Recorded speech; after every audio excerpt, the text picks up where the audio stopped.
अस्सलाम वालेकुम नाज़रीन, प्रोग्राम जायज़ा के साथ मैं हूं आतिफ अल्ताफ़। नाज़रीन, सानिया 2 मई के बाद मुल्क में कई सवालात ने जन्म लिया। अवाम ये पूछ रही है कि मुल्क के अंदर उसामा बिन लादेन दाखिल कैसे हो गया, या फिर उस ऑपरेशन को कामयाब किसने बनाया, किस तरह से अमरीकी फ़ौजी यहाँ पर आए और उसामा बिन लादेन को हलाक करके यहाँ से ले गए, हमारे हुक्मरान क्यों खामोश रहे, उसके बाद कोई स्ट्रेटजी क्यों नहीं अपनाई गई। मुख्तलिफ सवालात ने जन्म लिया। जहाँ मुख्तलिफ सवालात जन्म ले रहे थे वहाँ एक और मसला अहम ये दरपेश आया कि क्या अब इस तरह के और वाक़यात भी एक्सपेक्टेड हैं या इनका रिएक्शन सामने आएगा, दहशतगर्द कुछ करेंगे या फिर अमरीका जब चाहेगा पाकिस्तान की सरहदों के अंदर दाखिल हो जाएगा, हमारी सॉवरेनिटी को चैलेंज करेगा। वहीं पर अहम मसला ये था कि पाकिस्तान एक एटमी ताकत भी है, तो क्या अब पाकिस्तान के जो एटमी असासे हैं वो महफूज हैं? क्या पाकिस्तान के एटमी असासों को दहशत गर्दों से कोई ख़तरा तो नहीं है, और अगर दहशत गर्दों से कोई ख़तरा है या नहीं है तो क्या अमरीका पाकिस्तान के एटमी असासे तो नहीं हथियार लेगा? इन सारे मसाइल के ऊपर हम बात करेंगे आज प्रोग्राम जायज़ा में, जहाँ मुख्तलिफ बयान आते हैं। हमारे हुक्मरानों से अगर बात करते हैं तो उनके मुताबिक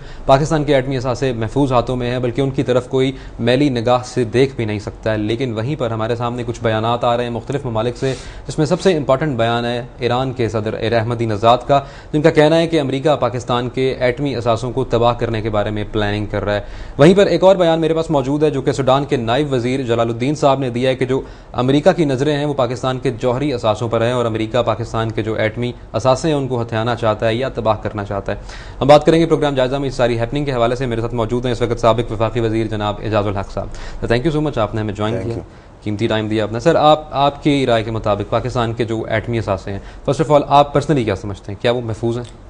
देखिए, जहाँ तक हमारे एटमी असासों का ताल्लुक है, ये हमने अचीव करने के लिए बड़ी कुर्बानियाँ दी और सारी दुनिया की मुखालफत के बावजूद पाकिस्तान को कुदरती तौर पर अल्लाह ने कोई चीज़ नेमत देनी थी पाकिस्तान को, तो कोई ना कोई बहाना बनता रहा जी। जैसे ये शुरू हुआ, जैसे अफगान जंग शुरू हो गई, उसके कवर में इसको कंप्लीट किया गया, चागी के टनल्स बने 1983 में, कोल्ड टेस्ट हुआ 1984 में। ये सारी चीज़ें जो अब डॉक्टर कदीर भी कौम के सामने ला चुके हैं, लेकिन बहुत कम लोगों को पता था कि ये कब मुकम्मल हुआ, फिर कितना दबाव था पाकिस्तान पे कि इस धमाका करने के लिए, लेकिन उसके बावजूद पाकिस्तान ने धमाका किया, क्योंकि चंद एक ऐसे इशूज़ होते हैं जो कि कौमी इशूज़ होते हैं, चंद ऐसे इशूज़ होते हैं जिस पर कौम 101% मुत्तफिक होती है, और पाकिस्तान का एटमी प्रोग्राम भी ऐसा है कि जिस पर कौम मुत्तफिक है। दूसरे नंबर पे कि कमांड एंड कंट्रोल जिसको कहा जाता है, कि पाकिस्तान की पहली बात तो ये कि एटमी असासे मैं समझता हूँ कि बड़े महफूज हाथों में है, और इसका कमांड एंड कंट्रोल सिस्टम भी जो अपग्रेड किया गया 9/11 के बाद, वो भी मैं समझता हूँ कि बड़ा सोफिस्टिकेटेड है, और एक जो न्यूक्लियर पावर हो उसके मुताबिक मेरा नहीं ख्याल कि ये असासे किसी के हाथ में लग सकते हैं। लेकिन जिस तरीके के साथ इसको एक्सेप्ट नहीं किया गया, दुनिया ने इसको एक्सेप्ट नहीं किया, मजबूरन एक्सेप्ट कर लिया गया, फिर बहुत से ब्लेम्स लगे डॉक्टर कदीर से लेकर, और इस्लामिक बॉम्ब का शोशा छोड़ने के लिए, कोई जू बॉम्ब नहीं है, कोई क्रिश्चियन बॉम्ब नहीं है, लेकिन इस्लामिक बॉम्ब है। सैंक्शंस लगे, मतलब पेट पे पत्थर बांधना पड़ा कौम को, लेकिन उन्होंने पेट पे पत्थर बांधे इस कौमी उसके लिए। लेकिन जहाँ तक अहमदीनजाद का बयान का ताल्लुक है, मैं समझता हूँ कि इसको लाइटली ना लिया जाए। ये एक बड़ा सीरियस बात है, और हमारे हुक्मरानों में ये जुर्रत नहीं है कि वो ये बात कर सकें। हमें ये समझना चाहिए कि इस खत्ते में जिस तरह के पहले इराक़ में अमेरिका की मुदाखलत हुई, पहले उन्हीं की मुदाखलत की वजह से सद्दाम हुसैन को हीरो बनाने की कोशिश की गई और उसे कहा कि कुवैत पर हमला कर लो, और फिर उसी को मारना शुरू कर दिया, और एक वेपन्स ऑफ मास डिस्ट्रक्शन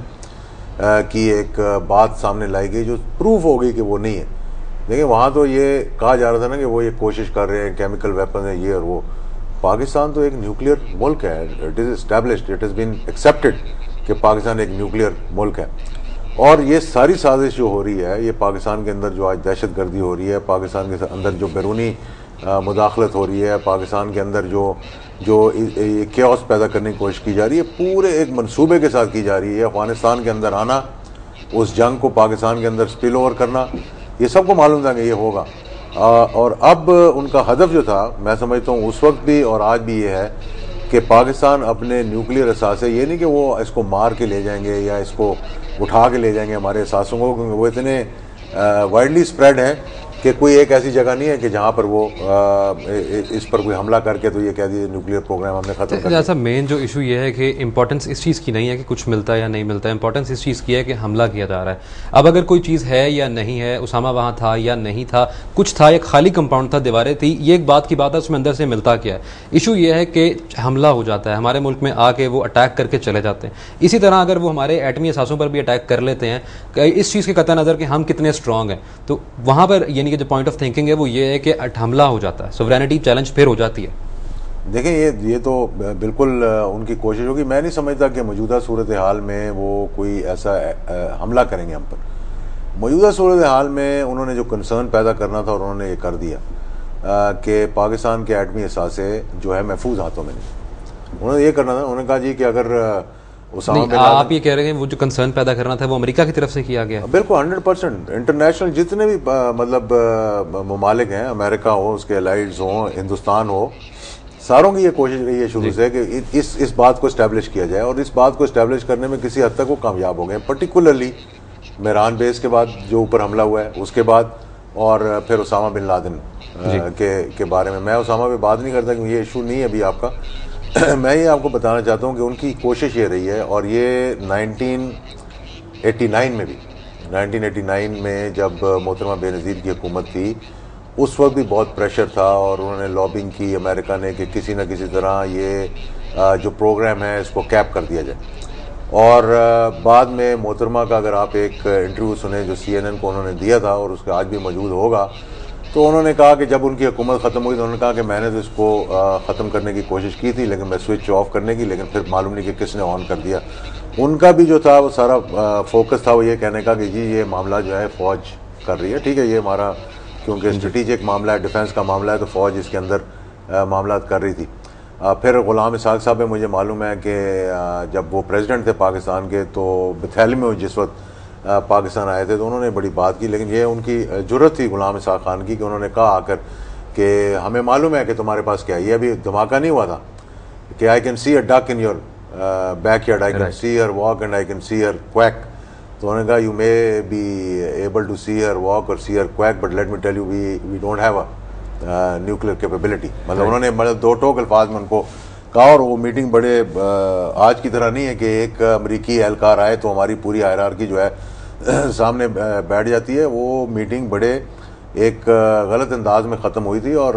मतलब टू हुड्स टू यू, मतलब बेसिकली उन्होंने ये कहा। अच्छा, अब जो एक रिपोर्ट बनाई गई थी साउथ एशिया 2025 के नाम से, जिसमें कॉन्डोलीज़ा राइस का ये बयान भी है कि हमने पाकिस्तान के एटमी असासों के बारे में एक हंगामी प्लान तैयार करके रखा हुआ है, इसको भी इग्नोर नहीं किया जा सकता है। अब सिचुएशन यहाँ पर ये है कि जिस तरह 71 में इंडिया की फ़ौज जो थी वो बांग्लादेश में आई थी, क्या इस तरह की सिचुएशन पाकिस्तान में बनाई जा रही है कि भारत की फ़ौज जो है वो यहाँ मुदाखलत करे, या फिर पाकिस्तान जो है वो दोबारा से भारत में जम हो जाए? देखें,